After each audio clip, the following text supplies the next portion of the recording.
अस्सलाम वालेकुम काबिल एहतराम नाजरीन, मैं हूं मियां तौफीक अहमद वर्चुअल कॉरपोरेट कंसल्टेंसी के प्लेटफॉर्म से। जनाब, आज है जुलाई की 16 तारीख और अभी तक एफबीआर ने टैक्स रिटर्न माली साल 2025 के फॉर्म अपडेट नहीं किए। वो ओपन ज़रूर हो रहे हैं और लेकिन सबमिशन इनकी अलाउ नहीं है। बहुत सारे लोग इस पर चाह रहे हैं कि जल्दी जनाब कर लें, हालांकि ये फॉर्म यानी कि आपकी जो टैक्स रिटर्न बुशवा रहे हैं आप पहले फ़ाइल कर लेते हैं तो इसका आपको कोई फ़ायदा नहीं होता कि आपने पहले फ़ाइल किए हैं तो जनाब आपको ये इंसेंटिव मिलेगा। तो ज़रूरत इस चीज़ की है कि ड्यू डेट में फ़ाइल करें। ये बात भी ज़रूर है कि आखिरी दिनों में रश ज़्यादा हो जाता है, ये वेबसाइट भी बिज़ी हो जाती है, इसलिए लोग चाहते हैं यार ये ज़िम्मेदारी है कि टाइम पे क्लियर करके फ़ारग हों। लेकिन जब प्रॉब्लम आ जाए किसी सिस्टम में तो फिर रोका जाता है कि जनाब ये प्रॉब्लम रिजॉल्व हो जाए। तो जैसे मैंने पहले व्लॉग में बताया कि ये सिंपलीफाइड फॉर्म है, तो ये सिंपलीफाइड बिल्कुल नहीं है। मैं आपको यहाँ पे वजह बताता हूँ कि आपने इंतज़ार करना है। अगर हो सके तो 1 अगस्त 2025 तक इंतज़ार करें, जब तक ये फॉर्म इसमें जितने ग्लिंच है, जितने टैक्स बार एसोसिएशन ने इसमें जो ऑब्जर्वेशन है वो हाईलाइट किए हैं वो रिजॉल्व ना हो जाए, तब तक आप वेट करें। मैं आपको कल की मीटिंग का लेटर भी, प्रेस रिलीज़ भी आपको शो करूँगा, जिसमें जो जो तोफ़ात हमारी tax bar association, chamber of commerce और मुख्तलिफ जो कंसर्न डिपार्टमेंट है उन्होंने हाईलाइट किए कि जनाब ये सही नहीं है। तो डेफिनेटली उनको रेक्टिफिकेशन करने के लिए या वो गलतियाँ दुरुस्त करने के लिए एफबीआर की टीम को एक टाइम चाहिए होगा। तो इसकी वाज़ेह मिसाल है, माली साल 2022 और 23 में ये लोगों ने पहले रिटर्न फाइल कर दी थी। अभी वो 7ई फॉर्म लेते हैं तो उनको एक एक्स्ट्रा स्ट्रगल और पेमेंट देनी पड़ती है, क्योंकि वो 7ई फॉर्म पहले इनेबल नहीं था, बाद में आया था। तो जिन्होंने बाद में फ़ाइल की वो बेहतर है बनस्बत जिन्होंने स्टार्ट में फ़ाइलिंग की। तो एक जस्ट व्यू के लिए हम यहाँ पे डिक्लेरेशन में जाते हैं। डिक्लेरेशन के बाद ये रिटर्न्स वाला टैब ओपन करते हैं। तो नॉर्मली हम जो स्पेशली जो प्रोफेशनल लोग हैं वो ये नॉर्मल फॉर्म एओपी कंपनीज़ और इंडिविजुअल के लिए इसी को सिलेक्ट करते हैं। जैसे आप सेलेक्ट करते हैं, ईयर ऑटो पे लिखा आ रहा है जनाब, कंटिन्यू के टैब पे जाएंगे। कंटिन्यू टैब पे तो इस तरह का व्यू आपको आएगा। अच्छा, यहाँ से वो यही कह रहा है कि अगर नॉन रेजिडेंट तो डेफिनेटली इसको येस कर लेंगे। अगर आप पाकिस्तान में रह रहे हैं, 183 डेज से ज़्यादा स्टे आपका पाकिस्तान में है, तो आप इसको नो करेंगे तो नेक्स्ट ये प्रोसीड कर लेगा। तो चलें जी, हम इसको नो करते हैं, कंटिन्यू पे प्रेस करते हैं। इसके बाद वो आपका इनकम सोर्स पूछ रहा है। अगर सैलरी वाला टैब ओपन करेंगे तो सैलरी रिलेटेड आपका फॉर्म ओपन हो जाएगा। इसके बाद पेंशनर है तो पेंशन, प्रॉपर्टी में करंट ले रहे हैं, सर्विसेज कोई आप दे रहे हैं, बैंक अकाउंट में आपका डिपॉजिट है, वहाँ से अगर आपको प्रॉफिट आ रहा है उसके ऊपर आप डिपेंडेंट है। इसका आपको डिविडेंड है, शेयर वगैरह ख़रीदे हैं तो वो है। अच्छा, ये सारे करते जाएँ तो ये इनकम डिटेल, वेद होल्डिंग टैक्सेस, ये वेल्थ स्टेटमेंट, ये सारे अभी हम मैंने देखे हैं खोल के, और इसमें काफ़ी सारी इस ग्लिचेज़ हैं। काफ़ी सारा ऐसा नहीं है जैसे पहले वाला सिंपल फॉर्म था वो उस तरह का डेटा फीड करते जाएं और आगे चलते जाएं। काफ़ी ज़्यादा वो इन्फॉर्मेशन मांगता है, जिससे ना सिर्फ आपका टाइम ज़ाया होगा और किसी वजह से ये फॉर्म अपडेट हो जाता है, चेंज हो जाता है, तो आपकी ये सारी मेहनत राय कहाँ जाएगी। तो मैं बताऊँगा कि आप करें क्या। तो पहले मैं जस्ट इसका क्विक रिव्यू के लिए ओपन कर लेता हूँ जनाब सैलरी कि जनाब मैं सैलरी पर्सन हूँ और ये येस कर लिया। अच्छा, ये जो भी है वो कह रहे हैं जनाब ये एक्सेप्ट करें। अब यहाँ पे जाएं तो वो जैसे ये मैंने एक सैलरी पर्सन का ही खोला हुआ था तो उसने वहाँ से उसकी सैलरी ओपन कर ली है, कितनी इसकी सैलरी थी, इतना टैक्स था। और ये वेल्थ स्टेटमेंट में आप जाएँ तो इसकी ये देखें लाइबिलिटीज़ और ये चीज़ें सारी आ जाएंगी। ये रिकन्सिलेशन है। तो मेन चीज़ है जब ये फाइनल फॉर्म हो जाएगा सबमिट पे अगर आप जाते हैं तो वेरिफिकेशन, अगर इसको चले मैं सेव पे भी जाता हूँ, सेव के जाने के बाद इसके सबमिट जाता हूँ तो ये देखें ये आ जाएगा income tax return notified for review only, submission is not allowed. यानी कि ये फॉर्म अभी अंडर डेवलपमेंट है, इस पर काम हो रहा है, अभी इसकी जो है आप इसको सबमिट नहीं कर सकते, अलाउ ही नहीं है। तो बेहतर ये है कि आप इसका वेट करें। अब वेट क्यों करें, या मैं क्यों सजेस्ट कर रहा हूँ कि आप वेट करें, इस पर कोई ना कोई चेंजिंग ज़रूर होएगी। तो उसके लिए हम जाते हैं जनाब कल की डेट में। कल की डेट में एक बड़ी अहम मीटिंग हुई। आपको पता है कि जितनी भी हमारी ताजर बरादरी है और उन्होंने 19 जुलाई की स्ट्राइक की कॉल दी हुई है। 19 अब स्ट्राइक होते हैं तो गवर्नमेंट का इसमें कोई शक नहीं, मिलियंस में बिलियंस में नुकसान होगा, ताजरों का भी होगा, आम मज़दूर का भी होगा। हम बिल्कुल नहीं चाहते कि ये स्ट्राइक हो, लेकिन अगर प्रॉब्लम रिजॉल्व नहीं होगी तो डेफिनेटली स्ट्राइक होगी। तो गवर्नमेंट की कोशिश है कि इसी तरह ये स्ट्राइक ख़त्म कर दी जाए और उससे पहले मामलात को जनाब बाहमी मशावरत के साथ हल कर लिया जाए। तो ये मीटिंग हुई, जैसे इसमें बड़े क्लियरली कहा हुआ है कि जिसमें FBR के जो चेयरमैन साहब हैं वो भी होंगे, और इस पर जो जो पॉइंट्स हैं ये आप देख लें जनाब। चैम्बर ऑफ कॉमर्स, ताजरों की तंजीम, बिज़नेस कम्युनिटी और ये टैक्स बार एसोसिएशंस भी ये बिज़नेस कम्युनिटी में ही आती हैं। तो ये जो जो प्रॉब्लम्स हैं जिसमें 37 से QR कोड, ये टैक्स रिटर्न का वेरिफिकेशन पिन वगैरह, ये सारे मामलात वहाँ पे ज़ेर गौर आएंगे और इंशाल्लाह उम्मीद है कि इस पर एक अच्छी डेवलपमेंट आएगी। अच्छा, साथ ही मैं आपको यहाँ पे एक और फार्म भी चीज़ भी दिखाता हूँ आपको, ये वाला। हाँ, अब ये मामला ये है कि ये टैक्स रिटर्न जो जमा करना फार्म इतना मुश्किल नहीं होता, स्पेशली प्रोफेशनल के लिए या खुद फाइल करना हो, तो उसकी जो इन्फॉर्मेशन है कि जनाब फीड क्या करना है, उस इन्फॉर्मेशन को गैदर करना ज़रूरी होता है और इस पे टाइम लगता है। अक्सर लोग जो होते हैं वो इन्फॉर्मेशन अपने वकील को, कंसल्टेंट को देते नहीं है। जब वो IRS पे इस तरह की उनकी एक्टिविटी देखता, फिर उनको बताते हैं अच्छा ठीक है बैंक में डिपॉजिट था, ठीक है जी, उसका सर्टिफिकेट लेके आते हैं। अच्छा वो किराए पे रेंट था, वो जनाब हम लेके आते हैं।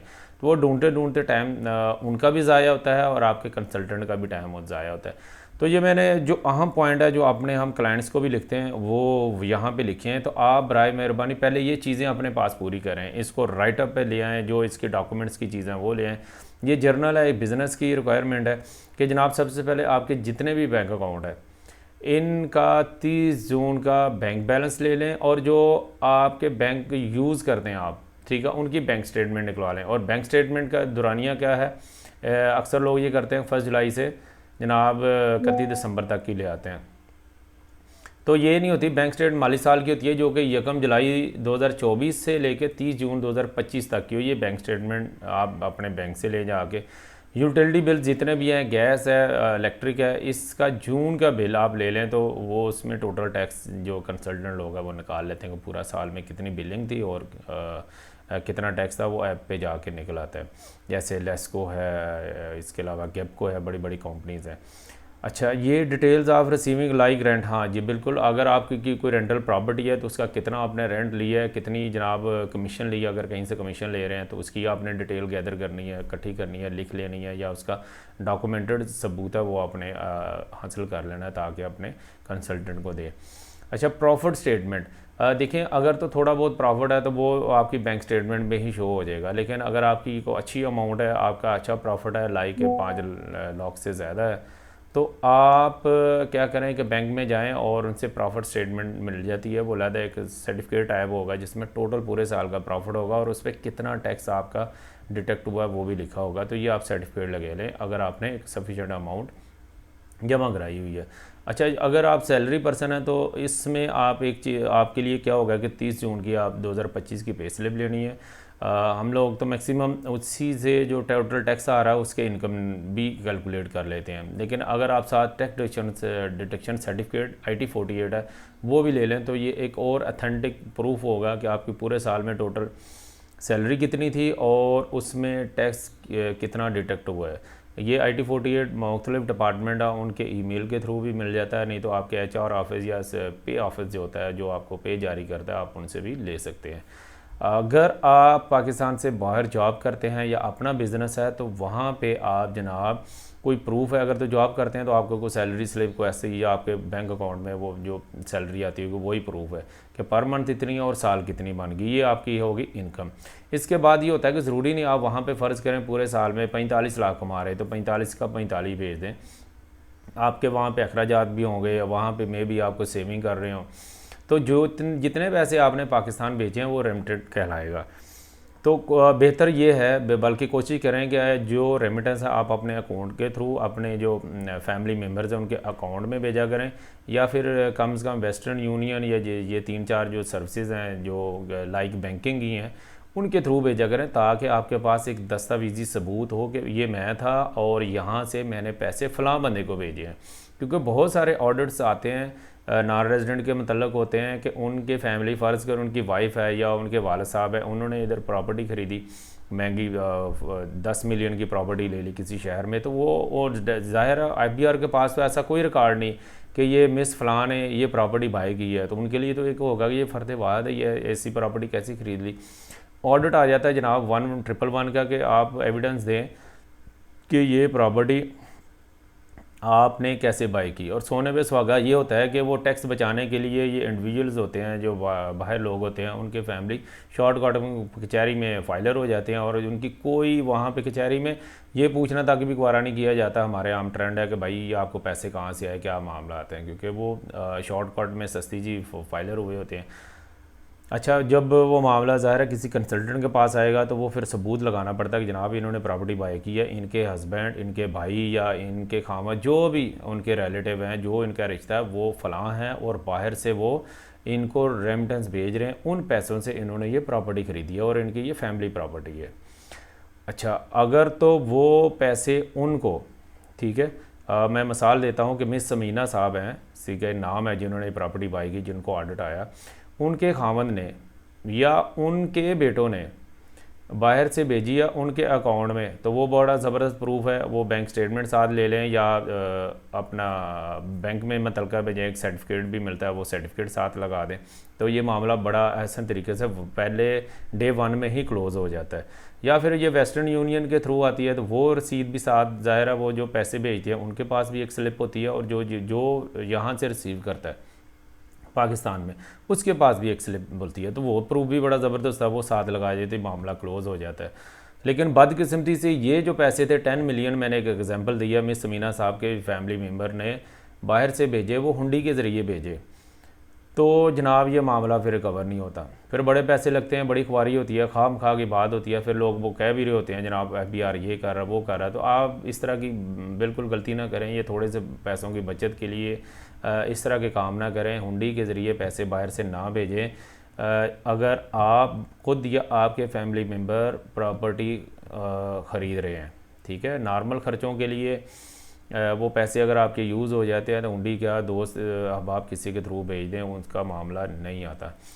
अच्छा, नेक्स्ट ये भी कैटेगरी पाकिस्तान में काफ़ी है कि पेंशनर लोग हैं, इन्होंने भी रिटर्न फाइल करनी होती है, तो इनकी पेंशन का बैंक स्टेटमेंट से या तो वो सबूत साथ लगा दें क्योंकि पेंशन क्रेडिट कार्ड लिखा होता है साथ, तो या फिर इनकी कोई ऐसी स्लिप है, ऐसा कोई डॉक्यूमेंट्स है तो वो लगाएं कि जनाब ये मैं पेंशन ले रहा हूँ फ़लाँ डिपार्टमेंट से ले रहा हूँ, तो वो पेंशन आप पर मंथ लिख दें 2 साल की निकाल ली जाएगी। और बाकी वही अगर उनकी इनकम वगैरह दूसरे मामला हैं तो वाली सारी चीज़ें आ जाएंगी। अच्छा, ये इन्फॉर्मेशन आप पेपर पे लिखें, आप इसके डॉक्यूमेंट्स प्रूफ करने के लिए साथ लगाएं, तो ये फ़िलहाल रेडी करें। जितनी भी चीज़ें बता रहा हूँ, यूटिलिटी बिल्स हैं उनके विद होल्डिंग सर्टिफिकेट निकालें, जैसे यू फ़ोन है, टेलीनार है, उसकी ऐप पे जाएं और ऐप पे बड़ा सिंपल है, उसके डिटेक्शन जो टैक्स डिटेक्शन सर्टिफिकेट है उस पर क्लिक करें और टाइम लिखें, इस टाइम से इस टाइम पे जाइए, वो सर्टिफिकेट मिल जाता है, ये साथ लगाएं ताकि आपका विद होल्डिंग टैक्स है वो मैक्सिमम कलेक्ट हो सके और आपको टैक्स फाइलिंग में इनकम के ऊपर जो 6 लाख से अगर इनकम ऊपर है आपकी तो वो आपको टैक्स ना देना पड़े। माजरत ये कोई और चीज़ ओपन होगी, तो ये आप कोशिश करें कि ये अपना डेटा पहले पूरा करें ताकि जब भी आपकी फाइलिंग स्टार्ट हो तो वो आपका टाइम ज़ाया ना हो। उम्मीद है ये इन्फॉर्मेशन आपके लिए मुफीद होगी। अगर इसमें मज़ीद क्वेश्चन हो या आपको क्यूरी हो, हमारे व्हाट्सएप नंबर पे आप हमारे से रब्ता कर सकते हैं। अपना और अपने चाहने वालों का बहुत ज़्यादा ख्याल रखिएगा। अल्लाह हाफ़िज़।